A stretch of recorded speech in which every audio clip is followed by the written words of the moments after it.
Buenas tardes. Vamos a empezar este directo de Ginemed, en donde pues quedamos a vuestra disposición para ir aclarando dudas o preguntas que tengáis sobre esta parte tan interesante que es la reproducción asistida. Así que si alguien ya se va animando, que veo que nos estamos conectando pues un montón de gente, pues podemos ir empezando con las preguntas y así tenemos tiempo para responder siempre a alguna cosa más. ¿Vale? Muy bien.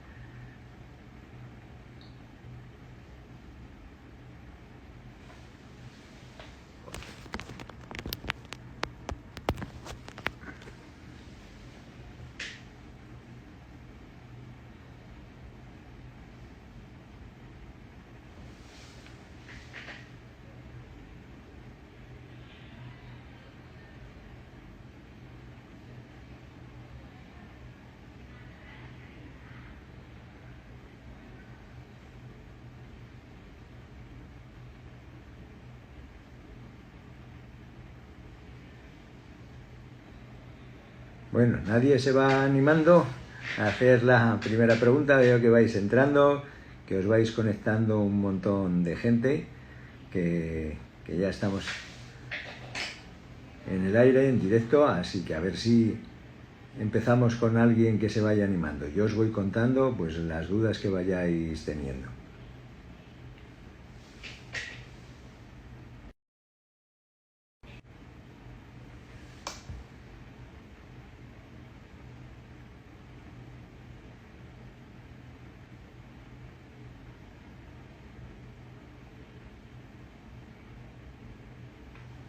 A ver, tenemos pues ya una pregunta, a ver si la podemos...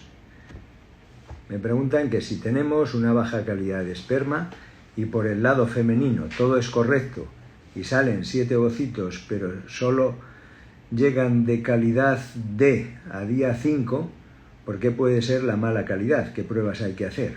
Bueno, lo que tenemos, los embriones, tenemos que pensar siempre que cuando los vamos a valorar tienen 3 aspectos para la calidad.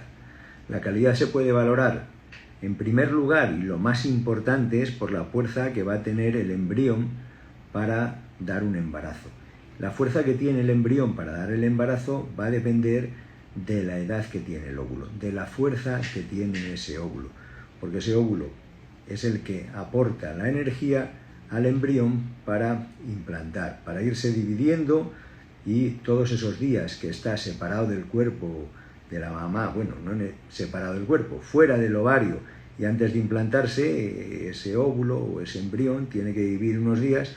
Eso consume una energía y la energía es la que portaba el óvulo. Entonces, lo primero y más importante es la fuerza que va a tener el óvulo cuando vamos a medir la calidad. Luego, una vez que estamos con los óvulos de una determinada persona, la fuerza siempre es la que tenga para esa edad. El segundo punto ya sería, dentro de esa misma persona, si los óvulos, qué aspecto tienen, si se han dividido bien, si los óvulos se fragmentan, no se dividen, si llegan a unas determinadas calidades, como me están diciendo en la forma y división, que sería esto de la calidad D.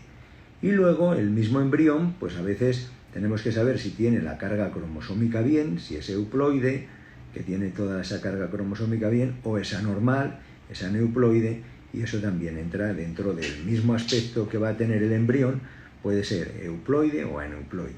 Por lo tanto, cuando nos encontramos con un embrión de un aspecto o de una morfología de tipo D, más que una calidad, porque esta es una sola de las características que mida la calidad del embrión, pues lo que tenemos que pensar es que puede ser por dos cosas, o bien por un factor femenino o bien por un factor masculino.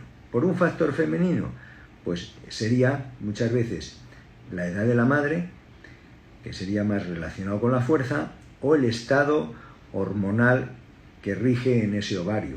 Los ovocitos tienen que madurar de una manera determinada, y esa manera de maduración nos la da las hormonas. Por lo tanto, el ambiente hormonal en el que crece el óvulo sería el determinante de la calidad del óvulo.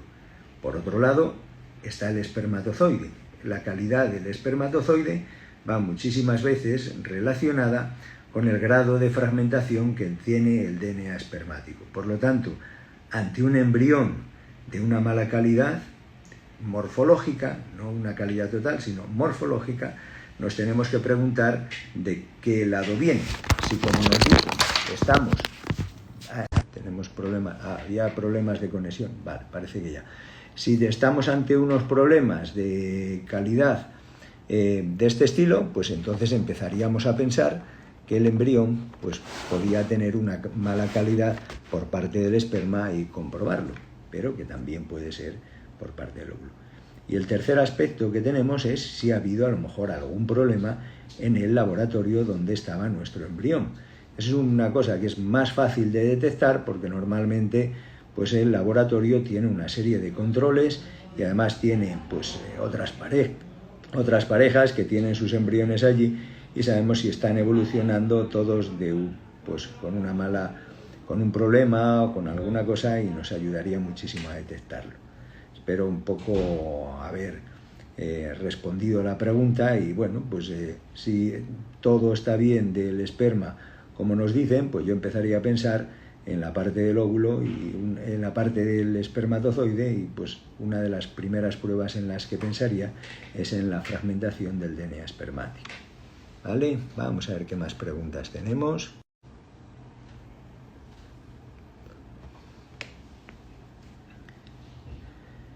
Buenas tardes. Me preguntan probabilidad de varios embriones en ovodonación. No entiendo mucho la pregunta que me hacen, a qué se refieren en posibilidad de varios embriones. Depende de los óvulos que tenga la donante o de los óvulos que estén asignados, porque en algunas ocasiones pues hay centros, por ejemplo nosotros de la Seguridad Social, que enviamos embriones para algunos sitios o para algunos centros que no tienen programa de donación y le enviamos óvulos, pues depende del número de óvulos del que partimos. Entonces, pues si tenemos varios óvulos, pues se fecundan con el esperma. Hay unas tasas de fecundación pues, con espermas normales y con óvulos normales y nos vienen a decir aproximadamente cuántos embriones podemos conseguir y cuántos embriones nos deberían de evolucionar hasta blastocisto. Nos pregunta otra persona, Lupita, nos dice: hola, buenas, ¿es verdad que el naxopreno futante, la regla, influye en la implantación? Bueno, la implantación es un proceso muy delicado, donde influyen mucho factores inflamatorios que son necesarios para la formación de nuevos vasos. Y evidentemente cualquier cosa que altere los estados inflamatorios puede influir. Lo que pasa es que a veces tenemos que saber qué grado de importancia le damos a esa influencia. Por ejemplo, cuando me dice alguien que influye, por ejemplo, el tabaco, ¿es bueno para la implantación? Pues no, el tabaco no es bueno para la implantación. Pero si alguien a lo mejor fuma 2 cigarros al día, hombre, la influencia que va a tener en la implantación, si pues estamos diciendo que el proceso de fertilidad es como un examen de 100 puntos y hay que sacar 50, pues a lo mejor el fumar 1 o 2 cigarros al día, pues a veces no es ni un punto en todo ese proceso. Entonces el naproxeno, pues algo influye, podemos decir, pero la influencia que puede tener realmente es pequeñita. Bueno, vamos a ver más preguntas.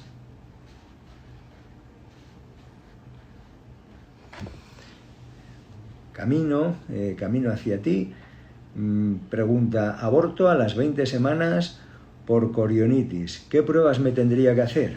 Bueno, pues vamos a ver, una corionitis es una infección del corion, bueno, una inflamación del corion. La mayoría de las inflamaciones del corion son infecciosas, pero no absolutamente todas las inflamaciones del corion son infecciosas. Como cualquier inflamación del cuerpo, no todo es por factores infecciosos. Entonces, si tenemos una inflamación, pues, y la más corriente es la infecciosa, pues haríamos las pruebas relacionadas con los factores infecciosos. Veríamos si tenemos a nivel corporal algún foco infeccioso que pudiera estar llevando gérmenes a la zona del corión. Los focos más frecuentes que solemos encontrar los vemos muchas veces a nivel dental, bien porque tenemos las encías inflamadas, bien porque tenemos algún acceso dental. El siguiente foco importante que solemos tener suele ser de origen de otorrino, de los senos paranasales, con las sinusitis crónicas, que también es otro foco importante de infecciones. Y el siguiente a veces que tenemos está en la vejiga o en la vagina. Bien, descartados esos focos que son sencillos de hacer, pues a veces lo que vamos a pensar es si el endometrio se ha quedado alterado con una infección, y lo que solemos hacer es una pequeña biopsia de endometrio. Los cultivos no nos suelen servir mucho porque en el útero viven bacterias, y esas bacterias que viven en el útero de modo normal necesitan cifras muy altas, concentraciones muy altas para salir positivas en los cultivos. Entonces normalmente hacemos una biopsia y buscamos la presencia de células plasmáticas que nos están marcando, nos están indicando que hay una endometritis crónica, y eso pues tendríamos que intentar solucionarlo, intentar curarlo antes del siguiente tratamiento.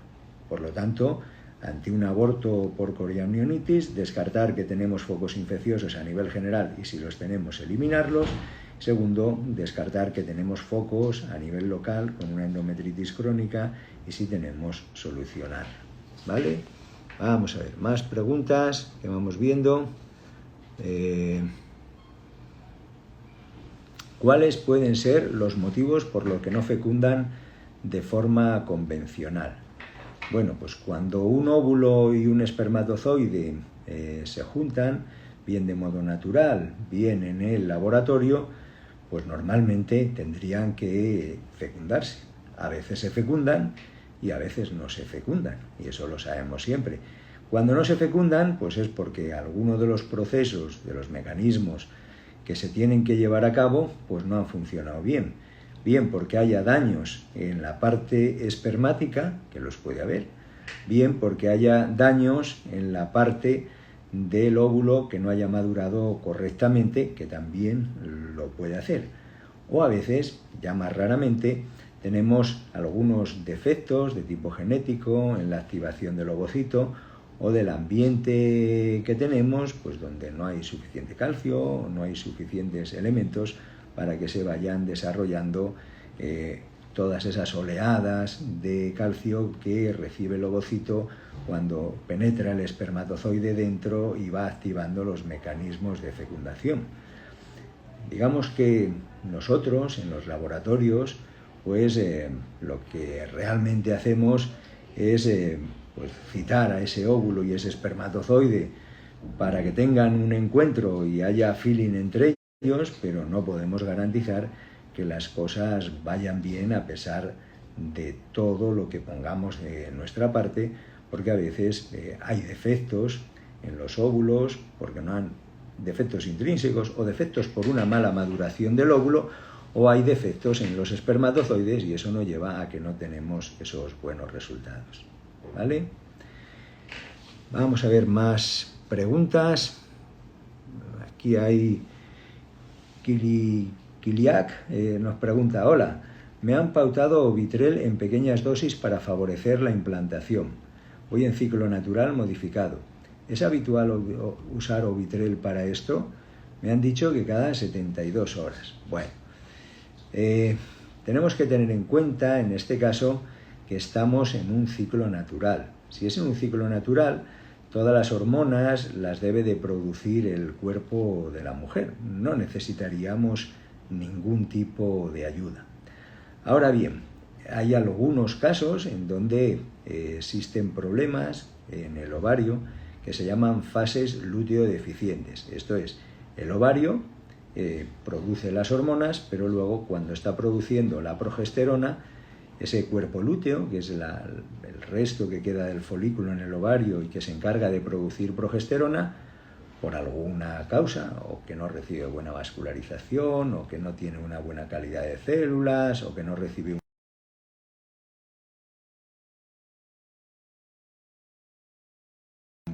pues nos podemos encontrar porque baje la regla, se desprenda el endometrio, incluso aunque estemos iniciando una implantación.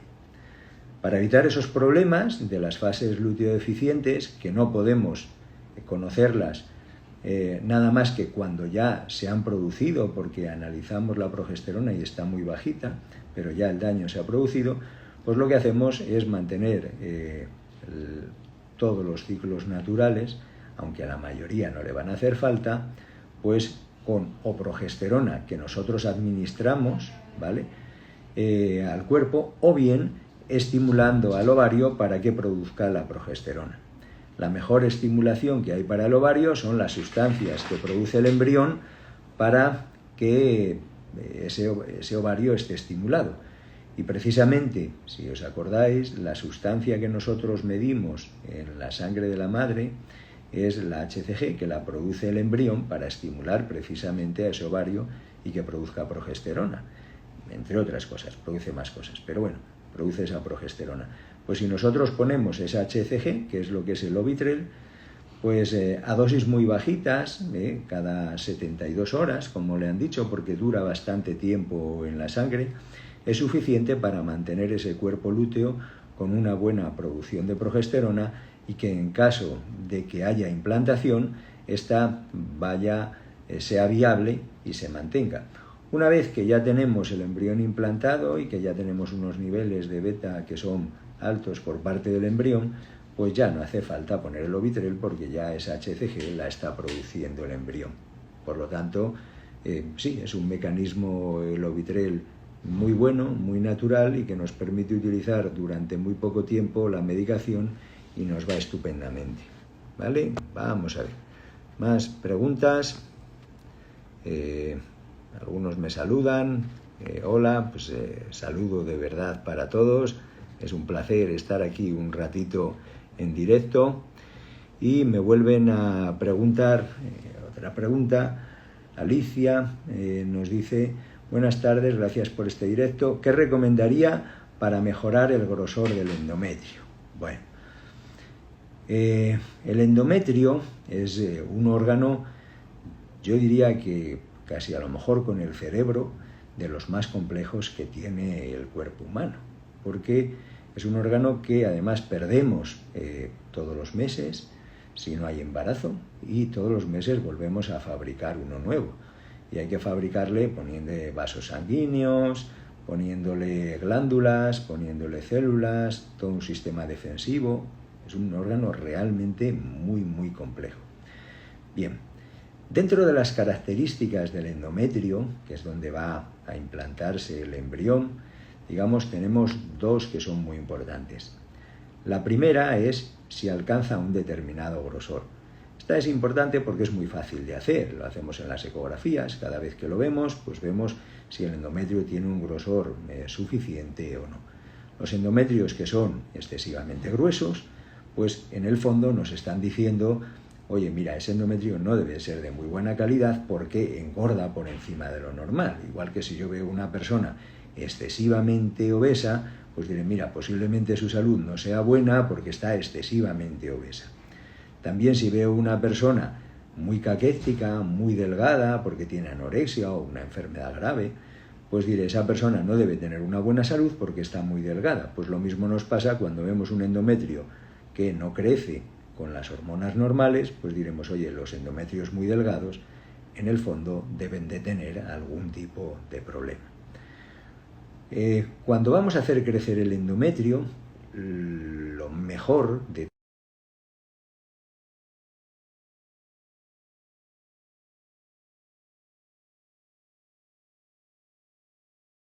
las hormonas que lo hacen crecer, pero a veces ese no es el problema, porque la señora tiene unos niveles hormonales normales y a pesar de todo el endometrio no nos crece. En esos casos, nuestra recomendación siempre es: vamos a tomar una muestra del endometrio para ver la segunda característica importante que estábamos diciendo, que no era el grosor, sino la estructura. Ahí vemos los estudios de anatomía patológica, donde nos pueden decir si hay hipoplasias, hiperplasias, metaplasias, maduraciones disfuncionales, en fin, hay bastantes cosas que podemos ver ahí. Podemos ver también si el endometrio está, por ejemplo, dañado por una inflamación crónica, y entonces pues la tratamos para intentar mejorarlo. También podemos ver si está alterado en la parte inmunológica, aunque esta parte no suele afectarse por el endometrio. Y luego, en algunos casos, también el endometrio podemos ver que está alterado porque está senescente, o sea, es un endometrio envejecido. Un endometrio que ha perdido muchas de las células madre que lo hacen crecer todos los meses. Y entonces su producción celular es pequeñita y el grosor que alcanza es pequeñito.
Lo normal, el sitio donde el ovario se rompe, pues queda una pequeña cicatriz, pero que tiene una capacidad de recuperación altísima. Por ejemplo, cuando nos sacamos sangre, lo podemos ver, nos hacen un agujero en la piel y en la vena para extraer la sangre.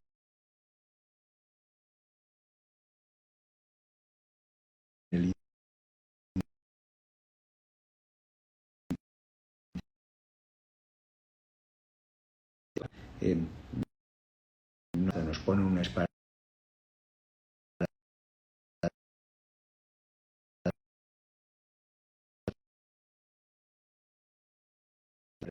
y de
¿no? La mayoría de las veces no hace falta usar el Ovitrel. Los ciclos naturales de las pacientes no tienen ningún tipo de apoyo, pero también hay algunos ciclos naturales de las pacientes que tienen una deficiencia de la fase lútea. Nosotros, como intentamos evitar que ocurran ese tipo de cosas, pues en algunos casos pues mantenemos el Ovitrel, pero evidentemente no es obligatorio. A veces nos orienta cómo son los ciclos de la paciente, si tenemos ya datos anteriores, cómo han sido ciclos anteriores, si vemos que entre la ovulación y la regla la duración es normal, en fin. Se hace una valoración y se estima si es oportuno o no pues mantenerlo con el Ovitrel. No siempre es necesario ni no siempre es bueno no hacerlo. Bueno, vamos con otra pregunta. Vamos, no veo ya. Tenemos por aquí. ¿Qué hacer? María nos pregunta, Mariló, ¿qué hacer para la mala calidad de los óvulos? Bueno, primero hay que preguntarnos por qué los óvulos tienen mala calidad. Y entonces, pues depende de cuál ha sido el origen de la mala calidad, pues le ponemos un remedio. Yo a veces, pues cuando venís a la consulta y me lo preguntáis, pues siempre os digo, bueno, me ha quedado la comida mala. ¿Qué hago para que me caiga bien, me salga bien? Pues hombre, ¿por qué te ha quedado mala? Porque la hemos cocinado mucho y se nos ha quemado, porque estaba sosa, porque no le hemos echado los ingredientes adecuados. Evidentemente, depende del motivo, pues la causa de que la próxima vez nos salga la comida en buenas condiciones, pues es diferente. Digamos, la causa más frecuente o la más importante es el ambiente hormonal en donde se desarrollan los óvulos. Entonces, unos óvulos que se desarrollan en un mal ambiente para el crecimiento, pues posiblemente van a hacer una mala maduración y eso nos ocasiona una mala calidad de los óvulos. También luego tenemos que los óvulos con el paso del tiempo acumulan una serie de errores y de problemas. Mala calidad también tenemos cuando no tienen suficiente fuerza porque se han hecho muy mayores y acumulan errores, o cuando han estado sometidos, por ejemplo, a radiaciones, porque hemos sufrido muchísimas radiografías o nos han radiado el ovario por alguna causa y esos óvulos se han radiado y acumulan pues pequeñas mutaciones en su DNA y también son de mala calidad. Entonces, siempre hay que buscar la causa, el médico debe de buscar cuál es el motivo y ver si ese motivo sí tiene solución, y si tiene solución, pues aplicarla, y a veces, pues si no, intentar que sea lo menos malo posible, porque no todas las cosas somos capaces de arreglarlas, pero lo que sí podemos hacer casi siempre es mejorarlas, ¿vale? Muy bien, vamos a ver más preguntas. Mira, me pregunta Isa Valerio, hola, buenas tardes, 4 FIV fallidas, una de ellas aborto, antimuleriana 1,68, 37 años y mi pareja los espermas vagos, ¿qué me recomiendan? Bueno, pues lógicamente, después de 4 fecundaciones in vitro, un estudio importante.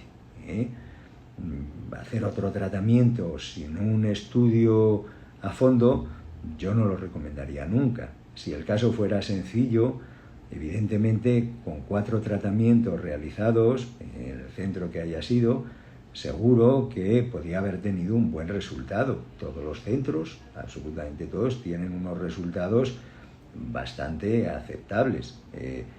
Luego los hay que los tienen mejores y excelentes, pero no hay, es muy raro tener un mal centro porque hay una vigilancia por parte del Estado, por parte de la...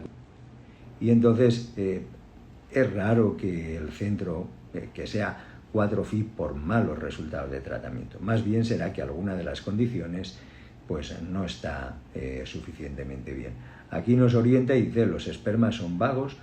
Pues generalmente esos espermas que se mueven poco, vagos, como nos dice Isa, es porque tienen algún problema. Si no, los espermatozoides tenían que tener un tipo determinado de velocidad.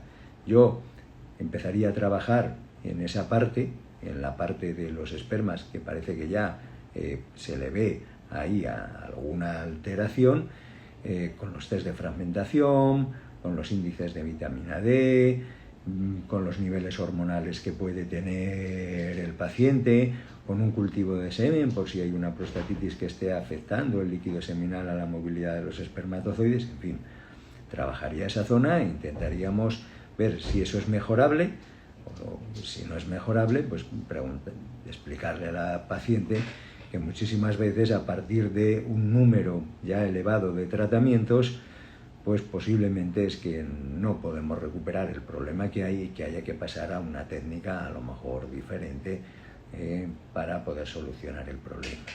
¿Vale? Bueno, vamos a ver más preguntas.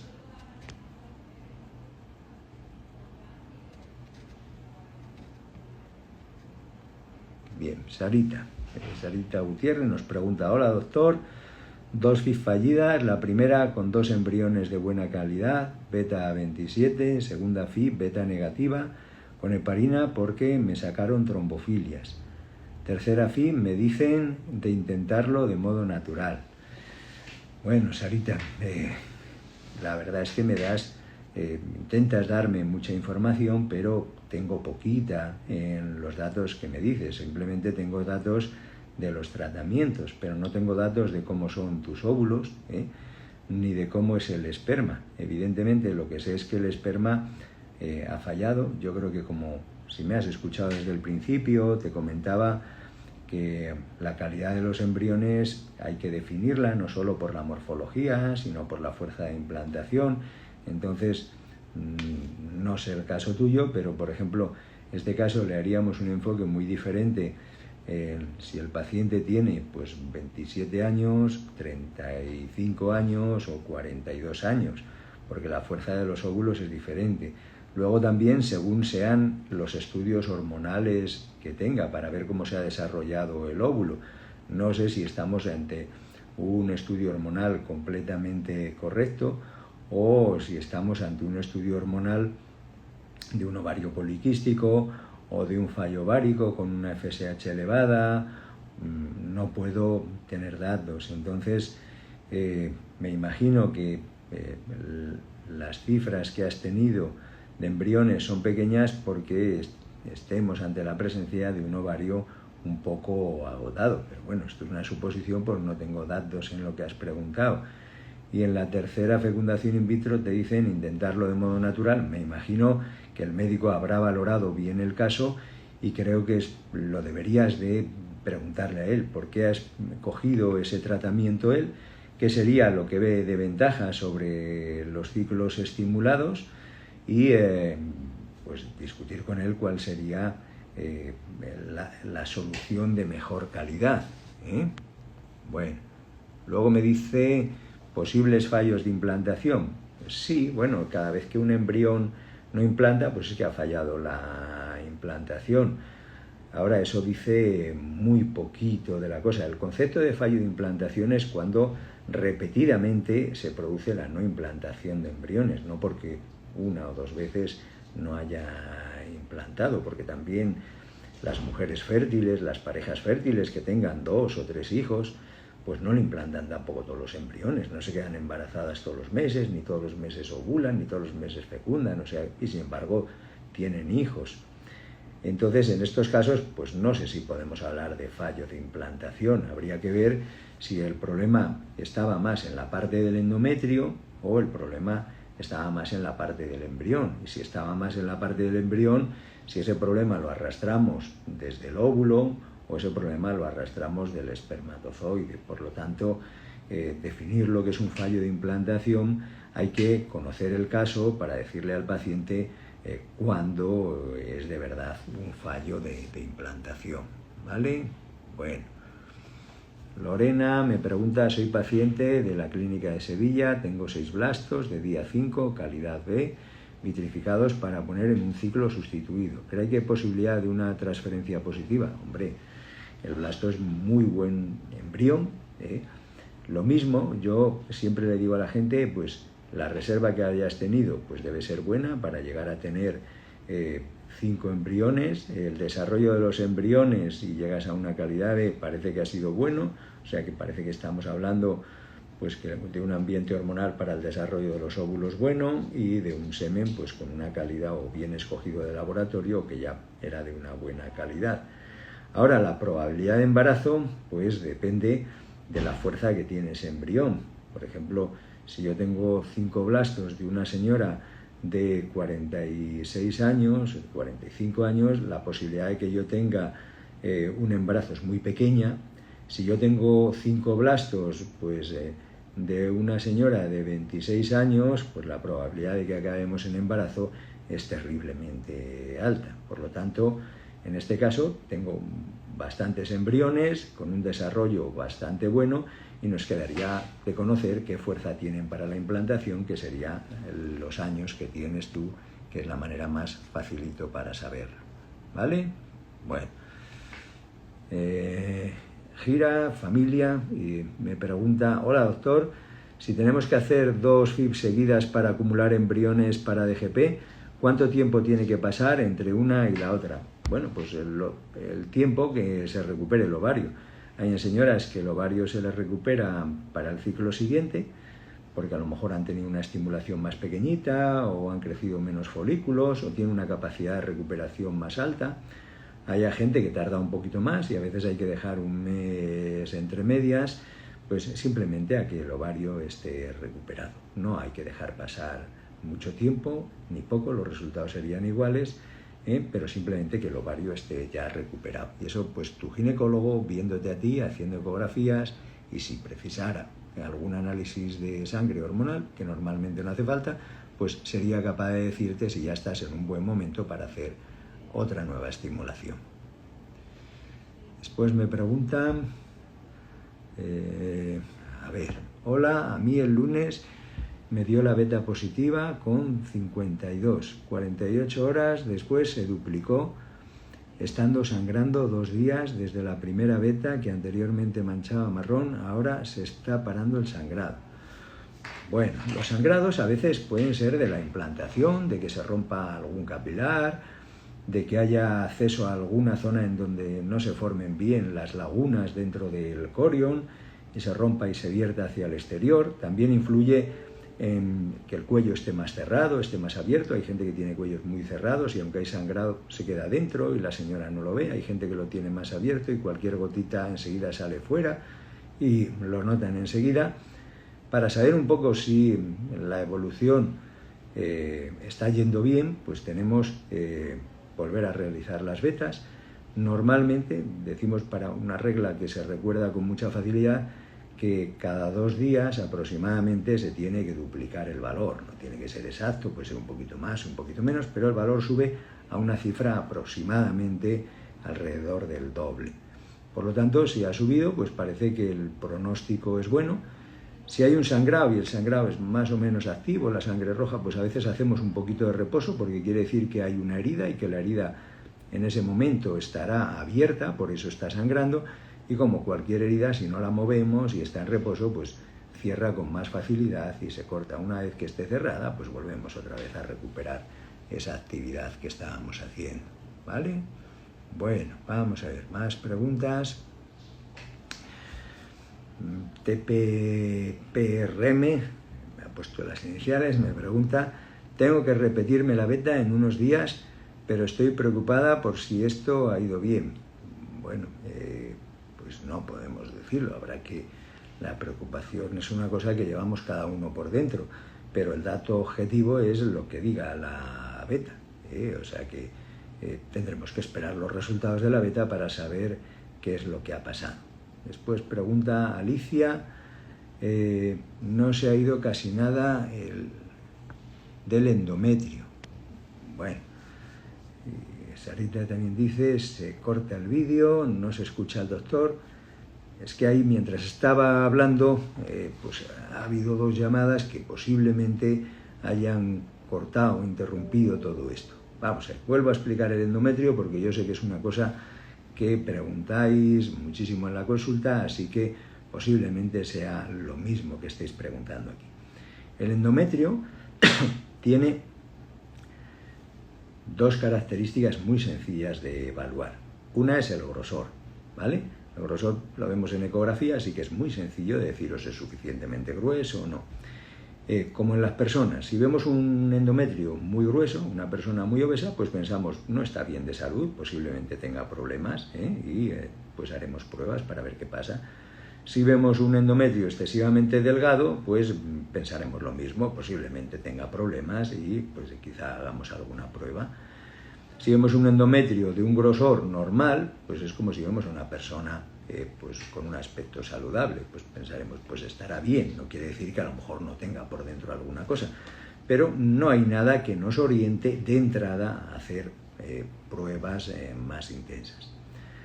Si ya tenemos a lo mejor algún fallo o ya tenemos un endometrio que en este primer chequeo, en este primer control que hacemos sobre el grosor es malo, pues ahí ya haremos pruebas, pues si ha fallado ese endometrio y sospechamos que tiene problemas, pues haremos pruebas. La siguiente prueba, que no es el grosor, es ver cómo es la estructura del endometrio, pero para eso hay que sacar un trocito y llevarlo al microscopio para analizarlo, ¿vale? Dentro de los análisis que hacemos, solemos hacerlos en el día correspondiente a cuando implanta el embrión, en la mayoría de los casos. Y ahí podemos hacer fundamentalmente 3 tipos de análisis, uno sobre la estructura de la anatomía patológica, si hay hiperplasias, hipoplasias, displasias, metaplasias, en fin, alteraciones morfológicas en la creación del endometrio. Después podemos ver alteraciones inflamatorias, que lo solemos ver con la presencia de células plasmáticas, que nos están indicando posiblemente que estamos ante una endometritis crónica con una alteración de todo el ambiente proinflamatorio que va a facilitar la llegada del embrión. Y otra, pues con los estudios en la línea inmunológica. Hay estudios que se pueden hacer sobre macrófagos, linfocitos de Helper, células dendríticas.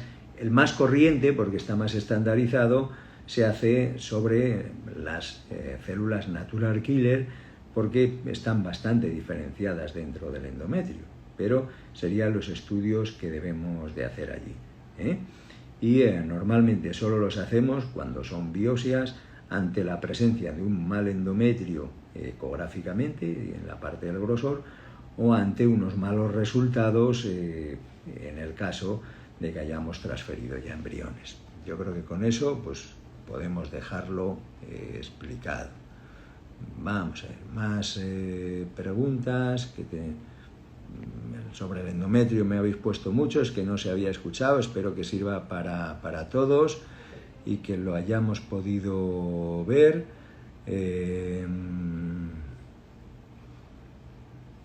Vale. Si no, no pasa nada. Colgamos, le digo que hagamos un pequeño vídeo un día y lo colgamos ahí para que lo tengáis. Vamos a ver. Bien, vuelve a preguntar Alicia que se quedó sin oír lo que recomendaba para el grosor endometrial. Pues si el grosor es pequeñito, pues que era lo que yo te decía, pues cuidar que las hormonas que ponemos para que crezca el endometrio estén en cantidad suficiente. Si están en cantidad suficiente, ese no es el problema. Que lleguen suficientes vasos sanguíneos, si ya llegan, pues ese tampoco es el problema. Que no haya infecciones crónicas, si no las hay, pues ese tampoco es el problema. Que no tengamos una anemia, que no tengamos un déficit de vitaminas, que no tengamos, o sea, que el endometrio reciba suficientes nutrientes y estén bien. Si no es eso, pues ese no es el problema. Y a veces pues no tiene solución porque lo que falta es que las células que crean el endometrio pues se nos han envejecido, son senescentes, no funcionan, no se dividen, o bien pues las hemos perdido pues porque las hemos radiado, o bien las hemos perdido pues porque nos han hecho un legrado y se han raspado y las hemos eliminado de esa zona de allí y ahora no la tenemos. Y entonces esos son casos que ya son más difíciles de recuperar. Entonces, ante un endometrio bajo, lo que hay que intentar es estudiar cuál es la causa, y a veces pues tenemos que probar, pues cuando ya no tiene solución la cosa, pues probar 2, 3 tratamientos, vemos cuál es el más adecuado, en cuál conseguimos un mejor aspecto endometrial y decidirnos pues a poner el endometrio pues en el que nos resulte más favorable. pero vamos, los embriones implantan en menos proporción en endometrios también muy delgaditos. Fijaros que implantan hasta en las trompas, en los embarazos ectópicos donde no hay endometrio. Muy poquitos embriones, porque todos pasan por las trompas de modo natural y ahí no van a implantar, llegan al útero. Pero no es que sea un factor imprescindible, digamos, es un factor de probabilidades. Mejor endometrio, mejor porcentaje de embarazo; peor endometrio, peor porcentaje de embarazo. Pero no tengáis problemas con endometrio, vuestro médico seguro que os hace un enfoque para vuestro caso lo más adecuado posible, ¿vale? Bueno, vamos a ver. Hemos debido tener ahí algún problema porque parece que tampoco se había escuchado lo de la recuperación de los ovarios después de la punción. Pues los ovarios se recuperan pues como cualquier parte del cuerpo. Si yo me pincho pues una inyección en el culete o me sacan sangre del brazo, veis que siempre los tejidos tienen la capacidad de repararse y de recuperarse. Si lo vemos muy prontito, pues todavía veremos la lesión, y si tardamos un poco de tiempo, pues evidentemente, claro que hay una recuperación fabulosa de los ovarios. Ya el médico, cuando está revisando el ciclo, pues te va a decir perfectamente si los ovarios están recuperados después de la punción para hacer otra, o a lo mejor hay que esperar un poquito más. Y ante la duda, en algún caso, pues se apoya no solo en la ecografía, sino en algún estudio hormonal, pero normalmente la ecografía ya nos da una buena imagen de la recuperación de los ovarios, ¿vale? Bueno. Vamos a ver, vamos a tener que ir terminando. ¿Alguna pregunta más? Me dicen, ¿el PGT sirve para comprobar al 100% que no presenta talasemia mayor por heredar un gen ambos padres con la talasemia minor? No, al 100% no existe, por dos cosas. Primero, porque siempre hay mutaciones nuevas que pueden aparecer en alguna parte, ¿vale? Y no tenerla a lo mejor los padres, con lo cual pueden crear un problema de novo, que es el que llamamos, no hereditario, sino un problema de novo. Y luego porque no es verdad que existan pruebas que sean 100% seguras en todos los casos. Pero bueno, lo que dejamos son a veces riesgos residuales pues muy pequeñitos. O sea, bajamos un riesgo a lo mejor de 1 de cada 50 o 1 de cada 25, lo bajamos a riesgos de 1 de cada 14.000 o 1 de cada 50.000, con lo cual pues son pruebas bastante buenas, no 100% exactas, pero pues muy buenas, ¿vale? Dice, con una biopsia puedo ver si tengo una endometriosis. Bueno, no, la endometriosis es una enfermedad del ovario. Cuando yo hablaba de las biopsias de endometrio es para las endometritis, ¿vale? No, la endometriosis la vemos muchísimo mejor en las ecografías, ¿vale? Bueno. Estefanía pregunta, ¿por qué no logro el embarazo si llevo 19 años intentándolo? Pues no lo puedo saber, habría que hacer un estudio. Evidentemente, si llevamos 19 años, quiere decir que hay un problema seguro, no está la mala suerte en estos casos. Ahora el problema no sé dónde puede estar. Si esa pregunta es imposible de saber y de contestar sin un estudio. Amparo me dice, soy Elizabeth, paciente de Ginemed en Sevilla, tengo 38 años y baja respuesta ovárica, baja y a reserva. He iniciado un proceso de inyecciones y anteayer me dijeron que no me respondieron a la estimulación ovárica. Bueno, a veces nosotros intentamos estimular el ovario, pero dependemos de la reserva que haya. A veces pues tenemos que escoger otro tratamiento, o a veces no es posible hacerlo más, y a veces recurrimos pues a los ciclos naturales y ver cómo lo produce. Habría que ver el caso y ver en qué estado realmente tenemos los ovarios para saber si son capaces de responder. Hay tratamientos un poco más específicos para los pacientes con baja reserva y teníamos que ver si te beneficiarías de alguno de ellos según las características que tuvieras. Amparo me dice, ¿qué posibilidad tengo de que me vuelva a pasar? ¿Qué me recomienda? Pues estudiarte y ver el caso y con eso pues escoger un tratamiento. Pero evidentemente si la reserva es baja, siempre va a ser baja. Lo que nosotros vamos a intentar es recuperar de esa reserva baja lo máximo posible, pero la reserva no la podemos cambiar. Nosotros no podemos cambiar ni la reserva de óvulos que tienen los pacientes, porque se nace con ellos, ni la edad que tienen, porque no sabemos cambiar las edades. Entonces, pues en eso tenemos que conformarnos con lo que tenemos y poner los tratamientos adecuados a esos problemas que tenemos. Lucía pregunta qué opina y aconseja de los suplementos de vitaminas para mejorar la calidad de los óvulos. Hombre, pues normalmente sí, las vitaminas que se suelen poner ahí son las que se suelen perder con el mal estado del ovario o con algunos déficits que podemos tener a nivel general. Pero si mis niveles de vitaminas son correctos y están en unos niveles normales, pues evidentemente las vitaminas no van a ayudar a eso. Si realmente tengo esos déficits o tengo alguna alteración metabólica que puede suplementarse con esas vitaminas, pues puedo ser beneficiado de esos suplementos vitamínicos, ¿eh? Habría que ver cuál es la causa. Florencia pues me dice,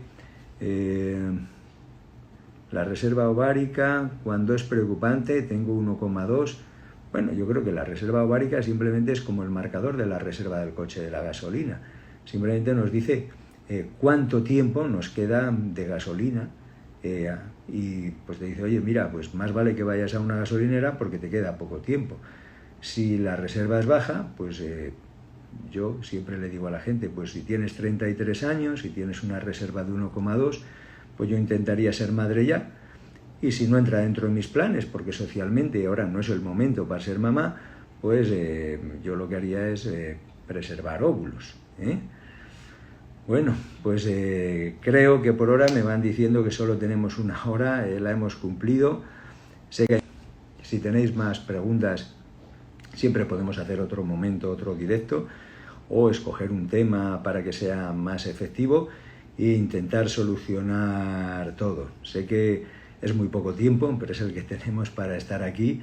Agradeceros muchísimo pues esta conexión, el que estéis con nosotros, el que forméis parte de esta familia del mundo de la fertilidad, que es un mundo pues con una magia terrible, en donde pues de células, como yo digo, que se van a morir, un óvulo y un espermatozoide, sacamos un niño que vivirá pues 90 o 100 años, que es una cosa pues maravillosa.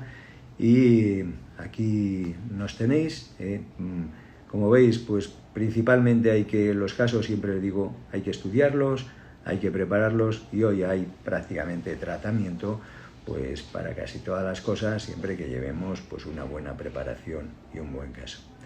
Y me despido, posiblemente hasta el próximo directo o hasta que os queráis venir por aquí por la consulta y nos veamos. Muchas gracias a todos por vuestra conexión, muchas gracias a todos por el tiempo que le habéis dedicado. Espero que os haya sido útil este ratito que hemos compartido y bueno, pues hablaremos con los compañeros de marketing a ver si alguna vez nos dan otro ratito más de tiempo para estar con vosotros. Muchísimas gracias y buenas tardes. Hasta luego.